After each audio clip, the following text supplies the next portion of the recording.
Hello everyone and welcome to another set of turns of Dominions 5. We are playing today as Berytos, and last turn and last video we were going for the win.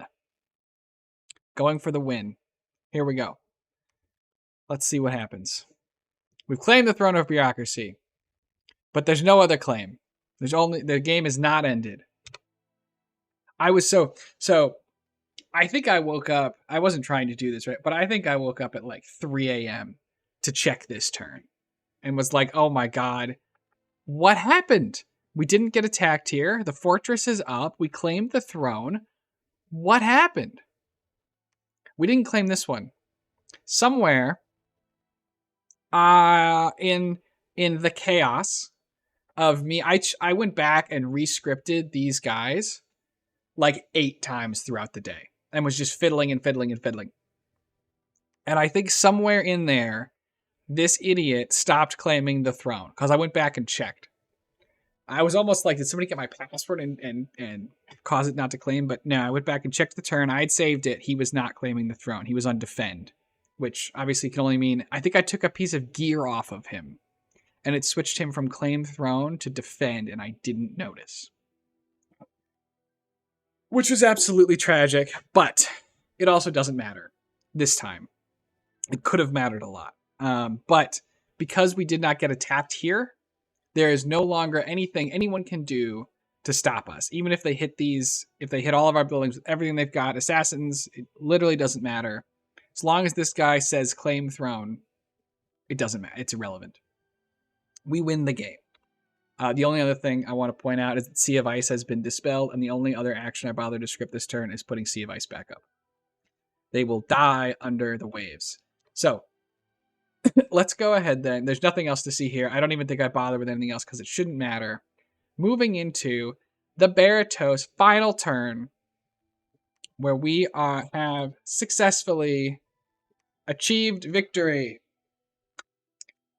So, this is the first for me. This is the first time we have won a game of Dominions 5 multiplayer.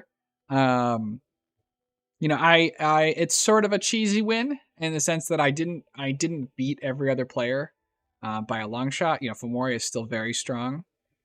It looks like they just made some kind of intelligence error. Not their intelligence, like a scouting error, in terms of figuring out what was going on, so they didn't realize the danger. Because if, given my stupid screw up on not claiming this, right, if they had successfully cracked this, they could have tried to storm. Now, we would have had chances. You know, we could have tried to send in more mages, but it didn't happen. So, yeah. So, we won the game. A lot of mistakes made. Huge gem bank remaining. It really snuck up there in the last couple turns. We did put Sea of Ice back up. Hell yeah. But, yeah, we got there. Let's go ahead and look at some score graphs, because they're pretty cool. So, provinces. We can see Femoria is probably another third as big as we are, right? Substantial province difference here. Ulm at one point was the leader. We actually look like we're the leader coming out of expansion, which is pretty incredible. I think that Berytos is actually a better expander than I gave them credit for once I had gotten a better script together and a better plan for the expansion. Now, we also, I think, had relatively easy independence. So I don't want to claim entirely victory for that, but we actually were the largest coming out of expansion. We then sort of stagnate for a little bit as we fight. We can see, I think this is yeah, when they start getting whacked by everybody. We don't gain a ton of territory post we go up to about here. So we're up a little bit. We are still tied for the most territory with Femoria, but Femoria has the capital, so they'll have more gems, which we'll get to. We then get to eat TNN for free. That's pretty nice. That put us again as the largest player by a little bit. Then Ulm finishes sort of eating TNC, and then we declare war, and Femoria declares war, right? So Ulm loses. So this is all territory going to Ulm, because this is the turn they rated us for 6. But they're still way down because Femoria took so much from them. We then get all of our territory back pretty quickly. Ulm continues to lose. Femoria sort of is going to the moon until they crash at the end. Atlantis is sort of obviously very steady. Niflheim really got down to, it looks like, about one province at some point, and managed to bounce back. I mean, they were never a huge player, but they were here at the end when, you know, some others had fallen off. Forts, we were the largest, even after all of the claiming that all the territory from where I took. This is, you know, we were the largest coming out of expansion. They then got some. We then picked some up, tied, and then we started throwing out. I don't remember when we lost a fort. Oh, we didn't lose a fort. This is our capital when we destroyed it, and then put the citadel on it. But yeah, the more citadels here, so we definitely had that to help us with forts a lot. This next graph is hilarious, though. Look at the income disparity. Oh my god, Femoria has more than twice our income. That's perfect scales. They're the largest player. It's been growing all game. Looks like there's some kind of worldwide event here. So we would have had a tough time fighting them from an income perspective, that's for sure, right? They could have made a lot. They could have afforded to make a lot more mages than we could. Now we had more forts, so depending on exactly how much gold's available, maybe we can make more, maybe they can make more. But I'm pretty sure we were running out of our upkeep was too high. We couldn't make that many more, so they were going to be able to field a lot more mages than we could. Early, excuse me. You know, early on, we can see that Femoria and Ulm were pretty much winning the whole time until they fight.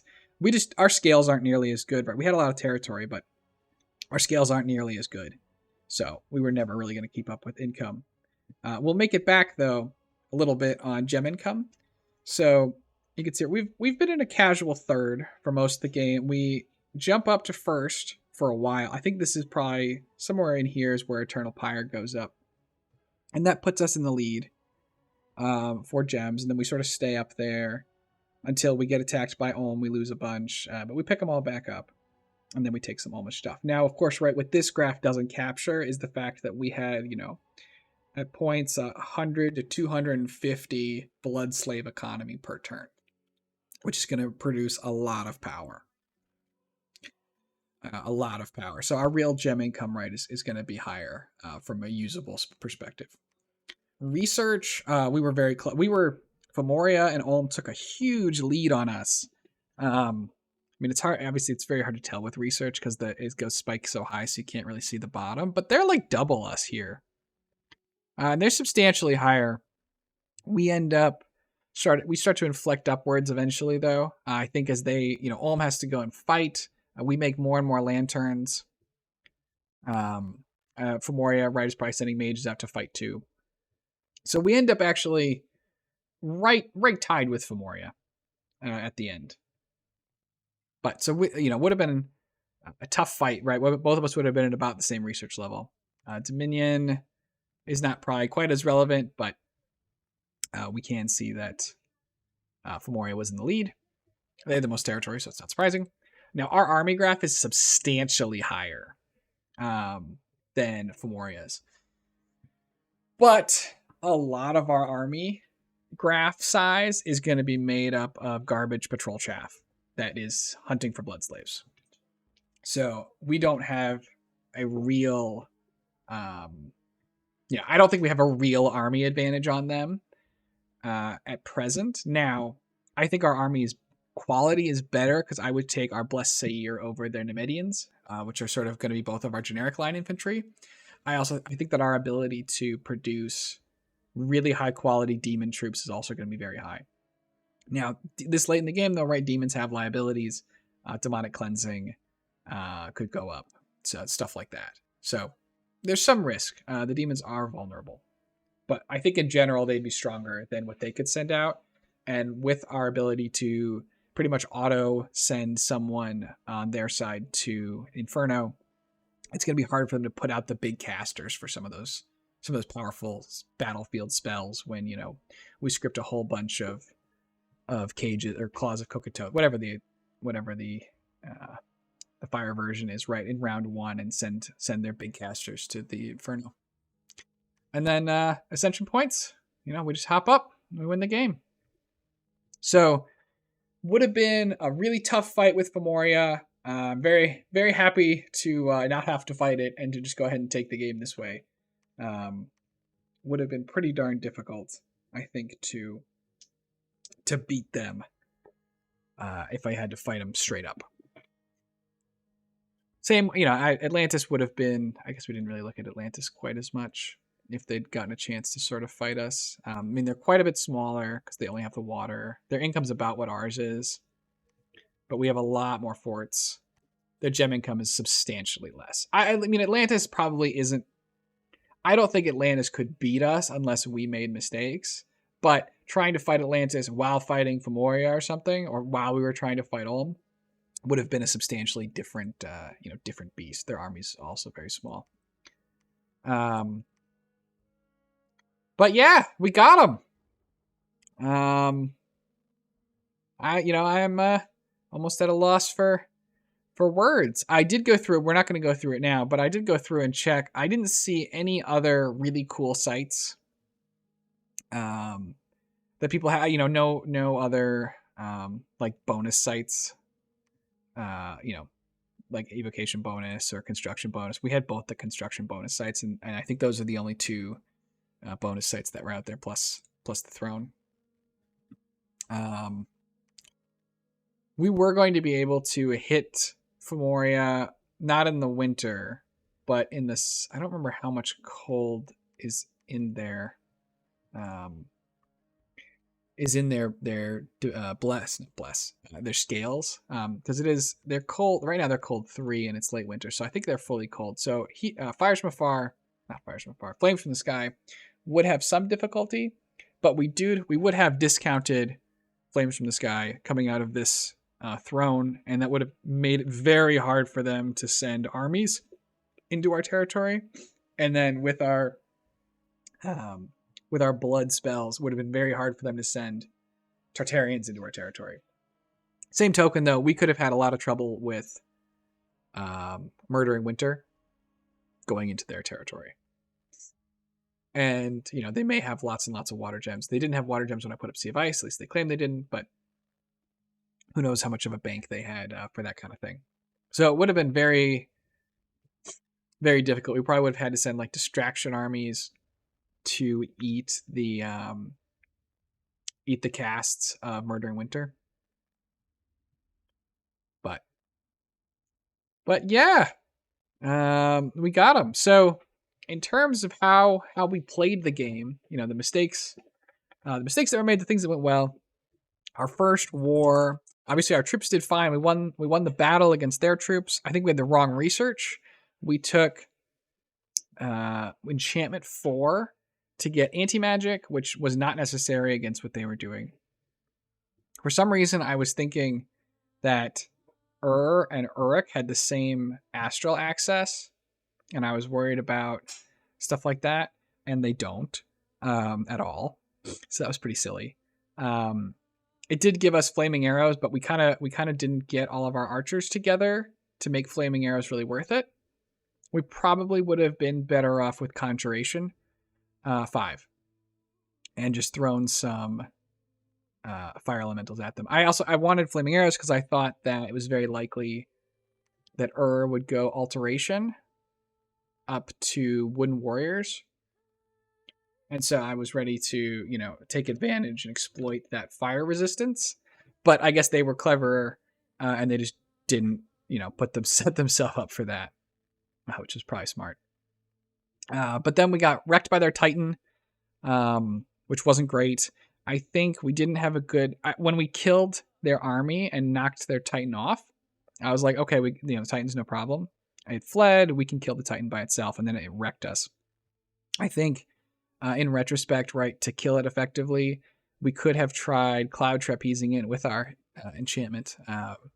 Cloud Trapezing in and doing large air elementals. I don't remember exactly how much shock resistance it had. We'd have to go and check. If they had a lot, then that probably wouldn't work.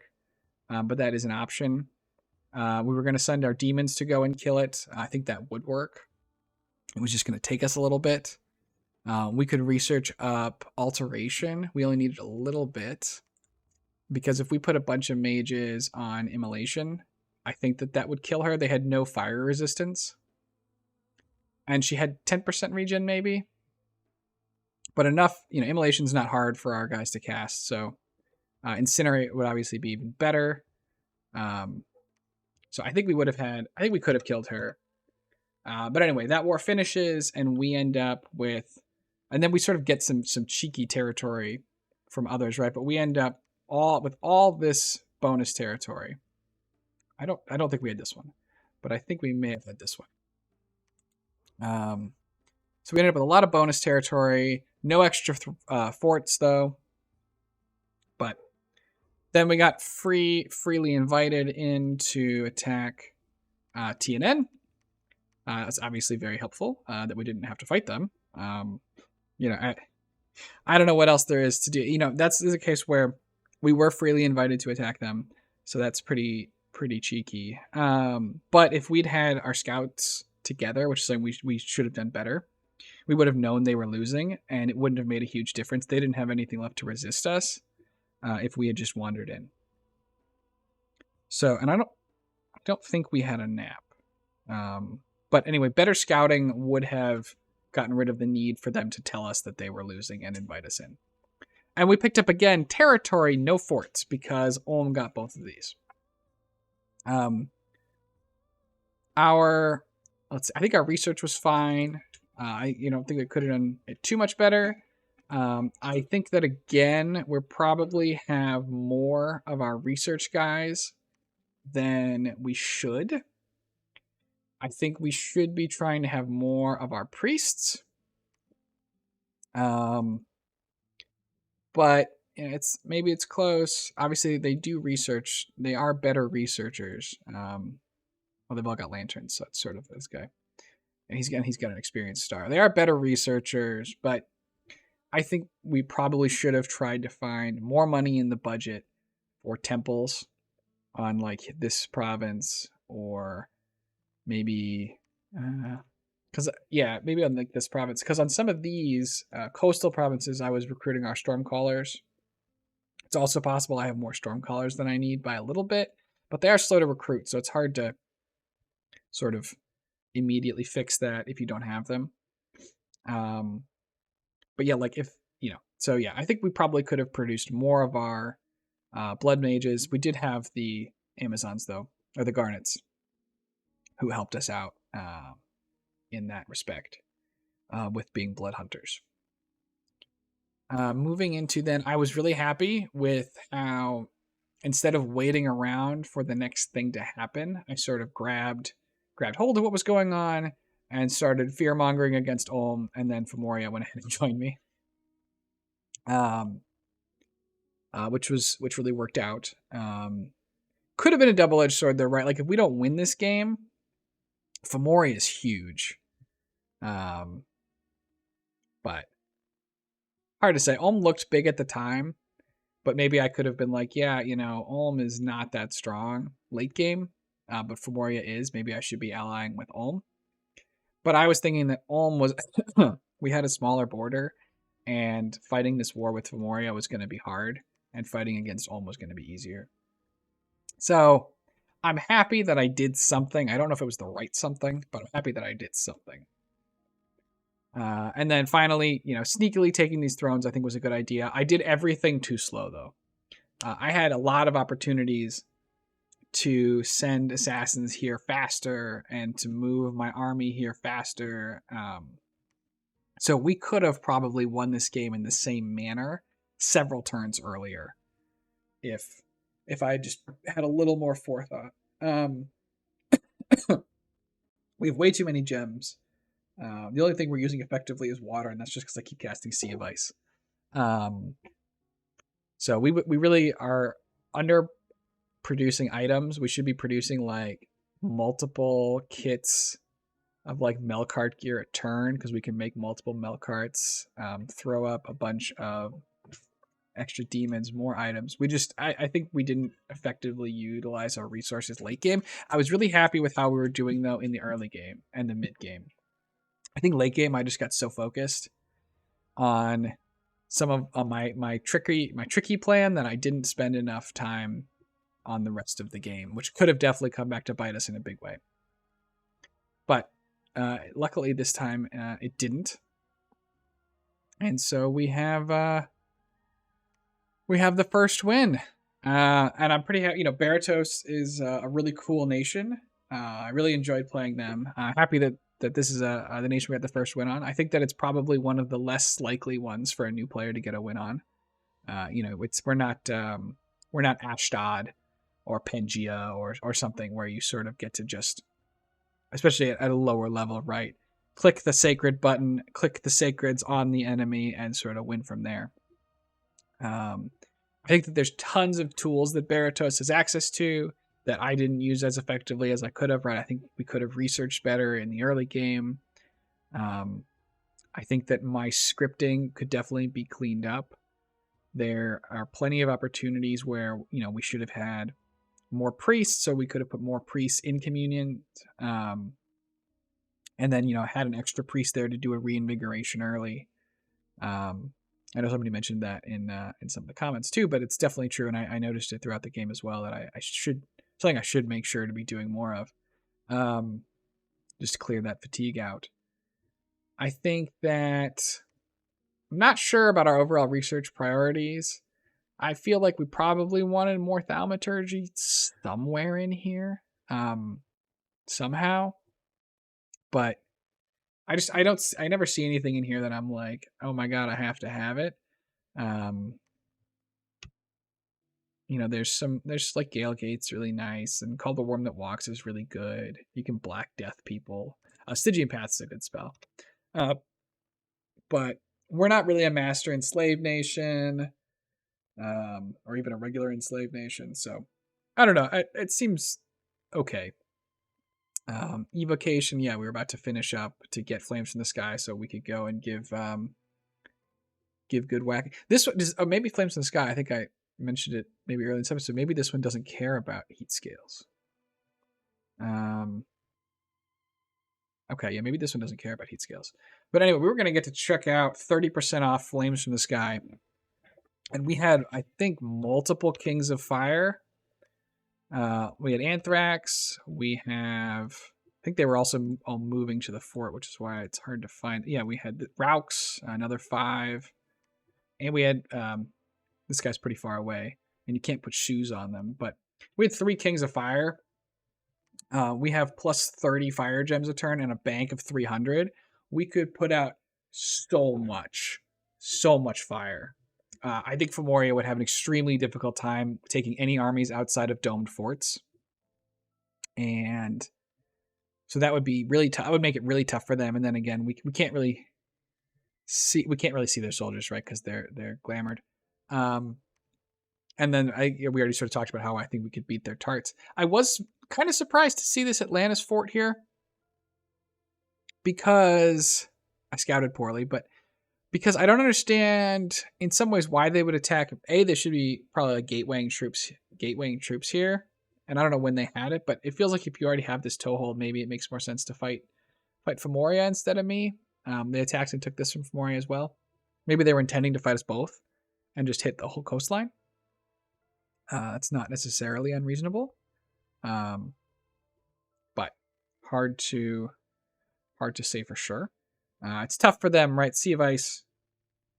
When other people have good globals, with most globals, you can just go ahead and overcast it and take it from them, and you're sure you're going to hit that one, and you get a big benefit. You still get the global, but with Sea of Ice overcasting, it's not really an option. You'll just trap yourself, and maybe you can go and get your guy killed, but that's a lot of effort. It's a lot of effort, and it'll probably just go back up. So yeah, I really liked our spot. I do think it would have been hard to fight Femoria, but I don't think it's impossible. I think we had a lot of good tools. I think it would have been a good fight. Not sure what we would have done with some of our gems. Maybe we would have tried to take Gift of Health. Maybe we could also try and knock out some of their spells with like a Dispel, like Dispel Gift of Health, and then put our own up, but probably wouldn't do that. I'd be more likely to just make more nature gems than put it up that way. They did have Mother Oak up the whole game, so they may have had a lot of opportunities to have a very, very large Gift of Health that would have been hard to knock down. Yeah, I don't really know what else to talk about here. I don't know if we'll do. I think this is probably going to be the last Berytos video. I think I've sort of talked through my closing thoughts. But I guess at the end, I'd say, Berytos has been a super fun nation. Obviously, we got some lucky indies, some lucky fortresses and fortresses and fortresses. So I guess I kind of skipped over that part in the fortress review and the score graphs earlier. But super cool nation, tons of tools. I definitely recommend giving him a shot if you haven't. I'd say figuring out the right early research and then trying to get some strong diplomacy is probably best. What the heck are these things? Oh, they're fairies. They're sprites. I was like, what the heck are these sprites? How good are these at patrolling? 2.2. I should have had these guys out patrolling. It's funny, he's Baal. This means Lord in Phoenician. But yeah, that's gonna be it for this series. Thanks everybody who's been here from the beginning. Thanks everyone for all the advice. I've already joked to some friends we're gonna go play Berytos again, but I don't know. I haven't signed up for anything, so I don't know if that's actually true. I may need to work on expanding my range before I jump into another game as Berytos. We did get the win here, so that's it. Thanks everybody for joining me, and I hope to see you all in the next series. I hope you enjoyed this one, and have a great day.